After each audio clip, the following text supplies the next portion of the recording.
Which one is better? Well, after I'm done, you're not gonna like the answer. Stay tuned.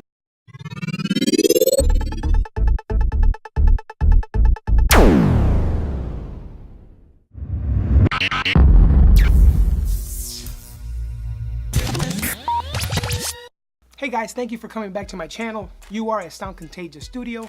I am your host, LA. Thank you for joining me today. I'd like to give you an overview about the MPC X versus the MPC Renaissance versus the MPC Studio versus the MPC 2000 because, yeah. Let's talk about it.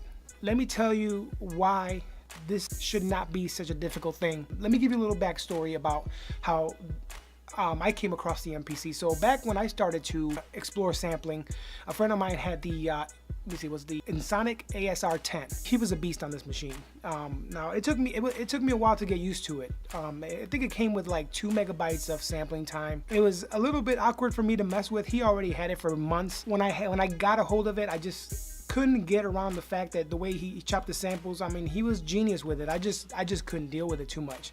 He told me to try out the MPC series, so I had a hold of my first MPC 2000 and I was hooked. I mean, you know, being able to see the wave lines and the screen and all this was just like wow to me. So that's where I started from. So I wanted to make this video because of a person that just subscribed to the channel, Roberto Herrera. He left me a comment saying that he was searching for the MPC X, stumbled across my video, as you can see from right here. And so, you know, he checked out the videos and he thought they were great. He subscribed. Thank you, Roberto, I appreciate it. So I thought, let me talk about the MPC X a little bit. So the question is, should you upgrade to the MPC X if you already have any kind of MPC series, or if you have any kind of sampling software, sampling hardware? And I think the answer is really no, you shouldn't. Listen, for me, I think it's not the machine, it's the person behind the machine. It's not the software, it's the person behind the software. So if you're thinking about upgrading, think about why you're upgrading. The standalone part of it all had me back feeling like back in the MPC 2000 days, you know, so it was like, it was awesome just not having to turn on the software, just turn on the MPC X and load up some samples and just, it felt like going back to the old school days of just loading samples, loading drums and sampling and just moving forward with that. Without any software, without any extra effect, just a little bit of help from a little bit of filters and a little bit of that. And so it was like, it was great. Now, I don't regret getting the MPC X. I really didn't care for the MPC Renaissance as much as I thought I would. When I got it, it took me a while to get used to it. The MPC 2000 XL, again, you know, you could turn it on, you can go right to work right away. With the, you know, with the Renaissance, you had to turn on the software and get used to working around the software. Of course, the controller was, you know, you could use the controller, the MPC Renaissance as the controller, but I did a lot of like clicking with the mouse on the MPC Renaissance, which, you know, I just adapted. You know, I don't know about you, but I can adapt pretty quickly to whatever is thrown at me. And so the decision for me to upgrade to the MPC X was based on the standalone, back again, having that ability to turn on the MPC X, not having to turn on the computer, just go right at it. Start sampling, start making music. I love that fact. It felt like a little bit of nostalgia all over again, going back to those days of 2000 XL. So for me, it was that. And then obviously, you know, I mean, look at it. You know, it's like, it's just a damn good looking unit, you know. So, you know, I mean, and again, if you're thinking about upgrading and you already have the 2000 XL, hell, you might have the Insonic ASR 10.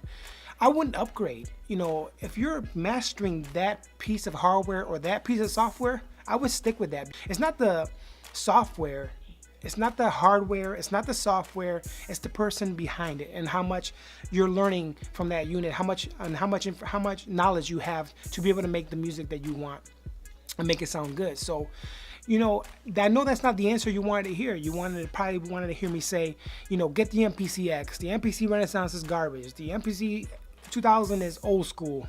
I wouldn't say that. I miss my MPC 2000. I had it for like years. So, but now that I got the MPC X, I'm back to standalone unit. I can turn on the software, which I've gotten accustomed to, and so I feel like I have the best of both worlds with that. But if you're thinking about upgrading, or I don't even know if you call it an upgrade, you know what I mean? Because to say upgrade is to say that your software or your sampling unit is a piece of crap. And I think that's wrong. I don't think it's a piece of crap. I don't think the ASR10 is a piece of crap. I don't think that ASR10 is, ASR10 is a piece of crap. I don't think the MPC 2000 is a piece of crap, or any of those series or machine or any of that. I think, again, it's the person behind the unit, who's running it, how much do you have, how much have you learned from it. And that's what I think about the MPC X versus the MPC Renaissance. You know, you have to learn your unit. And so with the MPC X, I didn't have a whole lot of learning curve, because basically just, you know, software features that came up were awesome. You already pretty much have them in Ableton and other software, so it was a plus. Now, I just been an MPC head for years, and I've always loved the MPC, you know, but would I think that the MPC beats this or beats that? I don't think so. I think what beats anything is the knowledge that you have behind that machine, whether it's machine, MPC X, and Sonic ASR10, you know, Reason, Fruity Loops. It doesn't matter. What matters is the person that's running that software. What matters is that person running that machine. So my personal opinion is that they're all great, and whatever you have, learn it. Learn every bit of that part of that machine. Learn about music production, learn about music theory, and just make music. Make music that you love, and then I think other people will love it too. That's my personal opinion. So I hope you got something out of this. I know it wasn't an answer you were looking for. You were probably looking for an answer of me saying this sucks and this sucks and this is better than this, but it's not the case. I think it's the person running the software, it's the person running the machine that really counts. Hope you enjoyed it. Hit like, hit subscribe. Let me know what you think about the whole MPC X versus every series issue, or what do you think about what I said. So leave me a comment. Don't forget to subscribe. Like the damn thing. Till next time, guys. I'm out.